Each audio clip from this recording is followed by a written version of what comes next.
Thanks for watching our videos. If you're listening to just the audio, head over to our website. We have the latest videos up every time. The one you're looking for is not there. Just head over to our YouTube page. That's where it'll be at. Don't forget, sign up for our newsletter. You get 10% off. You get exclusive weekly content and first chance at giveaways. And sometimes we might just give away stuff for free. Don't forget to follow us on social media for some good times too. Hope you enjoy. Live with love. Christmas, you filthy bitches. Hope everyone had a wonderful holiday, and those celebrating anything else, Merry, happy Christmas, Hanukkah, Kwanzaa. We'll be PC here. So, based on what a lot of people probably asked for Christmas, we're taking a wild guess here, because there's been an increasing trend for these things, aka FitBits, or really activity trackers in general. FitBits just a company, and everyone happens to ask for FitBits. They're really easy to use. So, we're going to talk a little bit about FitBits and getting the most out of your activity tracker. PC bullshit. You tell them, a bit of a Grinch. So, getting the most out of it. The first thing that most people get activity trackers for is activity. Who'da thunk it, right?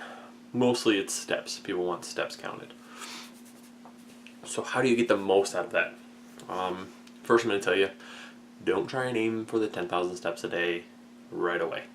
Considering most people don't walk 10,000 steps a day, which is kind of sad, but that's a different story, although I've been slacking a little bit. Okay, so most people don't. They don't walk very many to begin with. So jumping to the 10,000 steps, which is usually, give or take a few miles, not exactly what would be a good idea, because that's setting yourself up most likely for failure. Not saying that you guys suck and that you can't do 10,000 steps a day. It's just a big change. So take a small change. So what we're looking for is, first thing that you should do is simply just work and do what you normally do. Okay? Then you get what we will call a baseline. Then with that baseline, you're able to tell what your normal activity is. Okay? Doesn't matter where it is, because step 2 could be the most important.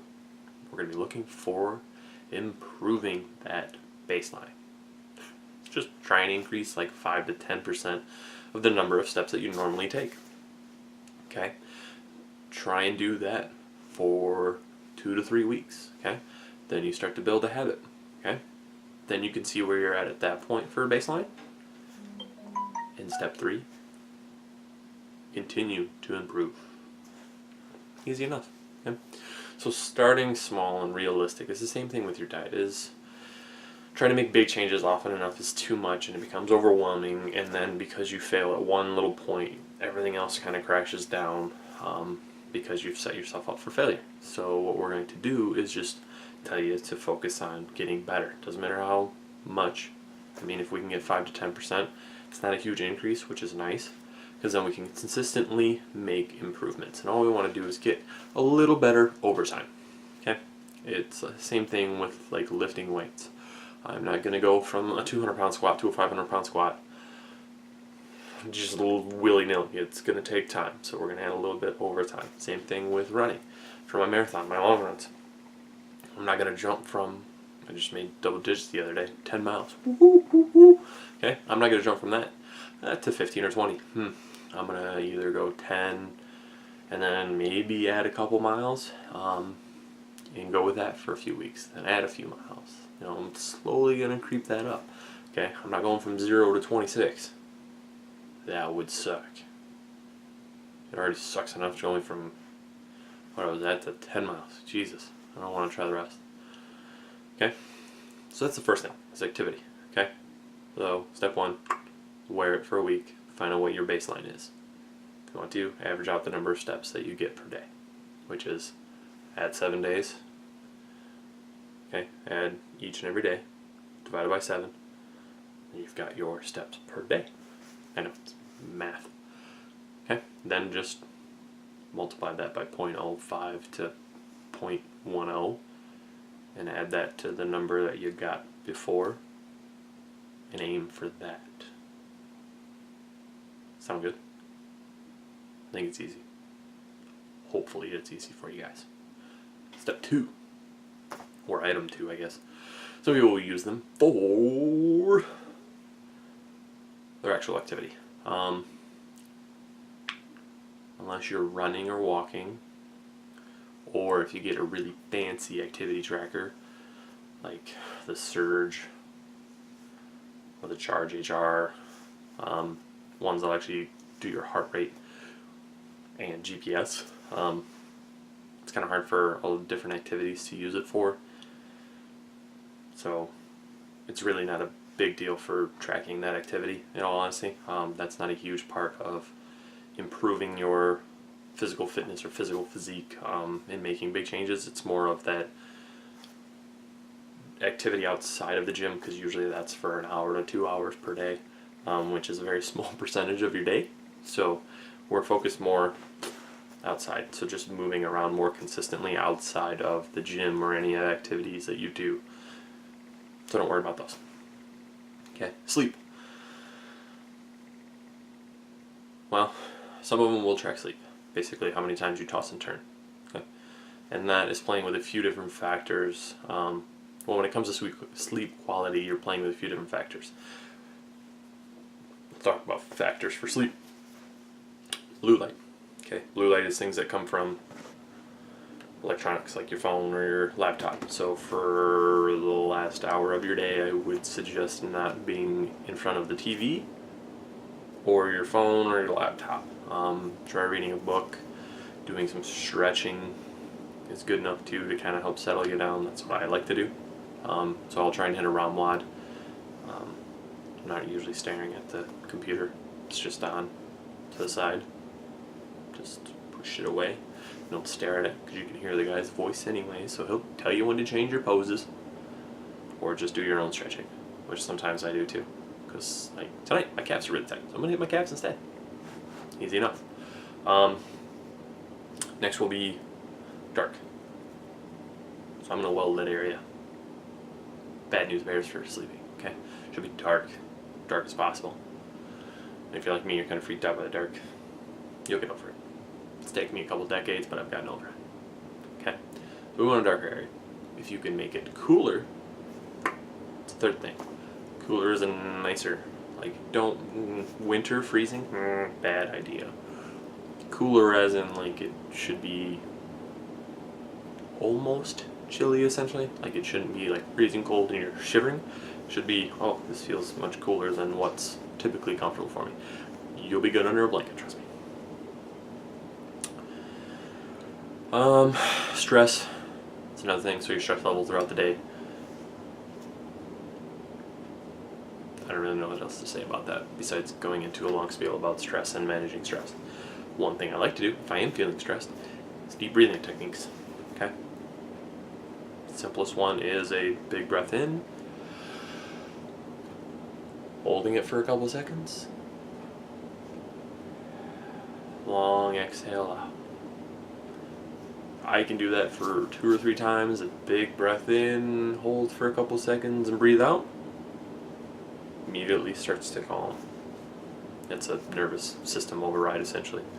So it's nice. That's my favorite one. If you want other techniques, you can Google deep breathing techniques or stress relieving or stress reduction, I guess. Stress reducing breathing techniques.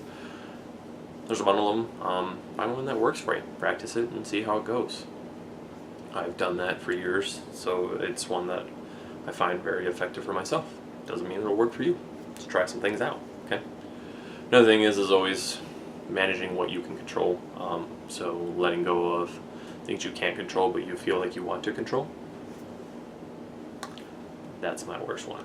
So, and that's just dealing with stress over time. So we won't get into that. We'll talk about stress management at a different time. Okay. So that's a big factor though. Breathing techniques are awesome, FYI. And then food. Just having a well-balanced diet, because we're not talking about food right now. So we're talking about fruits, veggies, meats, like basically having a well-balanced and healthy diet. pretty much if you can keep that under control and not eating too close to bedtime and eating a crap ton of junk before bedtime, you usually be okay. So if you want to use it for sleep, you can. You can see how many times you're tossing and turning, and just seeing trends over time might be something to kind of to look at, and then try figuring out if you can think of one factor that's really affecting you. Maybe you just happen to sleep in an area that doesn't get too dark. Try putting some heavier shades up and seeing how that affects your sleep. You know, give it a few nights and see how it helps, if it helps at all. If it doesn't, try another factor. It's one of those where, like any scientific endeavor, you want to control as many factors as possible and only change one thing at a time. So I can try making it a little bit cooler, see if that helps me sleep. If it does, then really I don't have to change anything else, do I? If it doesn't help, I'll change trying it darker. If that doesn't help, it's my stress, is my messing with electronics, this and that. So trying to find something and change one at a time, give it a few nights and see if it helps improve. It's your best way for trying to find anything that's going to help you. One thing at a time. Change too many and you don't know what's actually helping you. Which isn't helpful to know what's not helping you, or what is helping you. Or it's not helpful to not know what's helping you. Yeah, that's the one.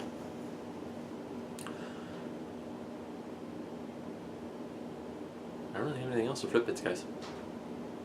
I mean, besides that, unless you get like a really fancy, like Garmin has on some of their newer Forerunners, like you can actually have it for the running, and then you can actually have your activity tracking on there, but it doesn't do sleep. Usually there's only a couple of them that actually do sleep. Most people use them for sleep or just their everyday activity. Biggest one's going to be activity, guys. So the benefits of improving or increasing the activity outside of the gym is that you're going to increase your calorie burn throughout the day. Okay.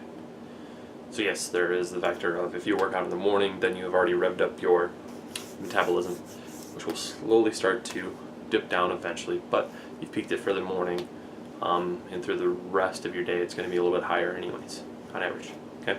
So if I also increase the amount of time that I'm moving throughout the day, or if I work out later in the day and I'm moving more throughout my day before the gym, then I have increased my metabolism. I mean, I'm moving, I need to burn more calories. Okay. Enough to make a little bit of improvement over time. Okay. Just enough. Okay, guys. It's nothing like consistent eating, which is going to be the biggest factor, but that's a whole different spiel. Okay. But it does make a pretty big difference to have improved activity throughout the day. Then there's also the fact that sitting for long periods of time, especially if you work at a desk, is not good for your health.